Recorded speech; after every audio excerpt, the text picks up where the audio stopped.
बिस्मिल्लाहिर्रहमानिर्रहीम। अस्सलाम वालेकुम नाज़रीन, कैसे हैं आप सब? ठीक है, उम्मीद करता हूँ खैर वाफियत से होंगे। इस वक्त बिग ब्रेकिंग न्यूज़ लेके आपके सामने हाजिर हुए हैं। वो क्या ब्रेकिंग न्यूज़ है कि डिलीवरी बॉय रईस के केस में कुछ नई अपडेट्स आई हैं। उस रिमांड के बाद बहुत सारे इंकशाफात खुल के सामने आ चुके हैं, चाहे वो CDR के हवाले से हो, चाहे वो इनका कॉल ड्यूरेशन हो, चाहे वो बयान बदलने की बात हो या रईस के दोस्तों के ऊपर नए इल्ज़ामात और व्हाट्सएप डाटा हो।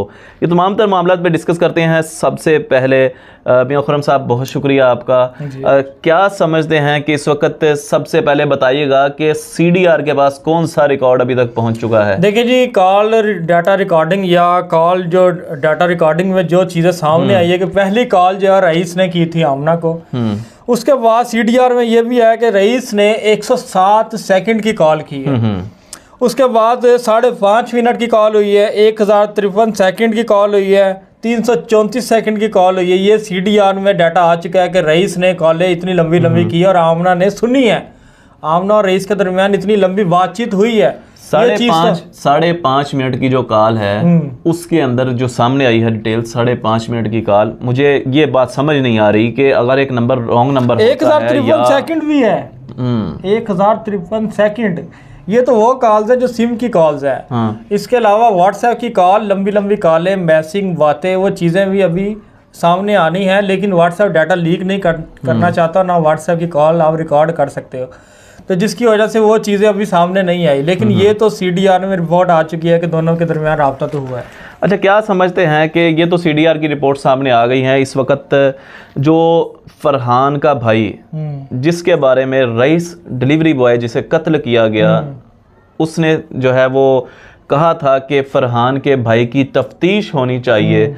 नाज़रीन, सबसे पहली बात तो ये कि वो इस वक्त बाहर के मुल्क भागने की कोशिश कर रहा था और कर रहा है, जिसे रईस की फैमिली की तरफ से बार बार कहा जा रहा है कि इनके मुकम्मल ख़ानदान की इन्वेस्टिगेशन करनी चाहिए, इन्वेस्टिगेट होना चाहिए तमाम मामला, किस तरह रईस को उसके जनाब नाजुक एज़ा काटे गए। उसका यहाँ से सर मैंने देखा था, वो सर जो है ना वो अंदर गया हुआ था, आँख निकालती थी, जबड़ा तोड़ दिया था, बड़ा नाक तोड़ दिया था, बड़ा तशद्दुद करके उसे जिंदा जला दिया गया था।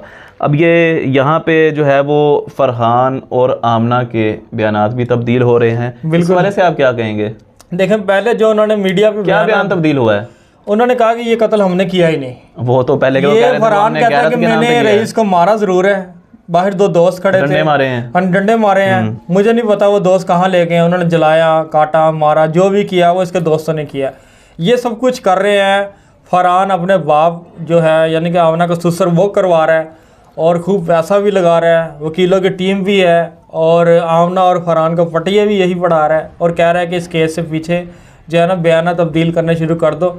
और ये भी कहा कि पहले गैरत के नाम पर कत्ल मैंने प्रेशर की वजह से कहा था। पहले प्रेशर, ये कैसा प्रेशर है कि मुझे बताएं कि वो एक तरफ वो जो है पहले कह रहा है कि मैंने गैरत के नाम पे कत्ल किया है। इतनी वीडियोस मौजूद है, इतने इंटरव्यूज मौजूद है और वो सबूत है, और फिर मैंने मारा, मैंने ये किया, मैंने फलाना किया। लेकिन अब 4 दिन का रिमांड फिर मिल गया। फिर आमना भी तो जो है वो हाथ जोड़ के माफी मांगती रही है, रोती रही है कि मेरे शोहर से गलती हो गई है, वो रोई है ना, बिल्कुल। फिर वो क्या है? अब यहाँ पे मास्टरमाइंड कौन है इन तमाम बयानात को बदलवाने में? ये जो है ये बेसिकली आमना का ससुर है, फरहान जो है उसका वालिद है, जो कि ना सिर्फ इनके बयानात तब्दील करवा रहा है, ये इतना असर रसूख रखता है कि ये इनके पास वकला की टीमें हैं, इनके पास पैसे की कमी नहीं है। और जो फरहान का भाई है जो कि बैरून मुल्क भागना चाह रहा है, उसको भी मुकम्मल फ़रार करवाने में सबसे बड़ी जो साइंस है, सबसे बड़ी जो लॉजिक यहाँ पे यूज़ करते हैं इस तरह के क्रिमिनल केस में, वैसे तो साइंस से इनका कोई ताल्लुक़ नहीं है, वो भी जो है वो फरहान का वालिद है, आमना का ससुर है। यहाँ पे एक बड़ी स्टेटमेंट खुल के सामने आई है और वो स्टेटमेंट जो है वो आमना कहती है कि मैं तो अपने देवर के कमरे में थी। तो फिर देवर कहाँ था, सास ससुर कहाँ थे? ये देखे ना, वो कहता है कि जब उसको मारा उन्होंने रईस को, फरहान ने, तो उसके ससुर को भी पता था, आमना के सास को भी पता था। अच्छा, आमना जो है वो देवर के कमरे में थी, तो देवर तो हो नहीं सकता ना इस तरह कमरे में, क्योंकि वो तो ताल्लुक तो ऐसा नहीं है। AC खराब हो गया था फरहान के कमरे का, तो आमना बच्चों को लेकर चली गई देवर के कमरे में, तो फिर वो देवर जो है वो फरहान के साथ मुलविस था। रईस का भाई यही मुतालबा कर रहा है कि जो फरहान का भाई है उसको शामिल तफ्तीश करें, फरहान के ससुर को शामिल तफ्तीश करें, सास को करें, घर वालों को करें, क्योंकि उन सबको मौजूद था। क्योंकि किसी घर में किसी शख्स की वटाई हो रही हो, उसको मारा जा रहा हो, उसको बांधा जा रहा हो, डंडों से मारा जा रहा हो, और वो बंदा चलाए ना और घर वालों को ये पता ना, ये हो नहीं सकता भाई। उसने तो मेरी बात सुने, उसने तो वहाँ पे उसे इतना मारा गया, उसने वहाँ से उससे स्टेटमेंट जारी करवाई गई। वो स्टेटमेंट जारी करवाने वाला कौन था? वो वीडियो रिकॉर्ड करने वाला कौन था? बताएं ना। एक बंदे को तो काम ही नहीं है, कोई एक बंदा पकड़ता है, दूसरा बंदा ही हाथ बांधता है ना। बिल्कुल जी, ये रैकी कर रहे थे। और देखें सुसर ने ही पकड़ा था जब वो डिलीवरी बॉय घर आया था, बेडरूम में गया था आमना के पास, तो सुसर ने 8 दिन पहले देख लिया था ना, तो उसके बाद ये रैकी कर रहे थे और उनको ट्रैप भी कर रहे थे। बिल्कुल जी, इस वक्त ये तमाम तर लेटेस्ट अपडेट्स थी और यहाँ पे आपको बताते जाएं कि व्हाट्सएप डाटा के हवाले से भी जो CDR है उन्होंने स्टेटमेंट जारी किया है व्हाट्सएप डाटा। लेकिन व्हाट्सएप डाटा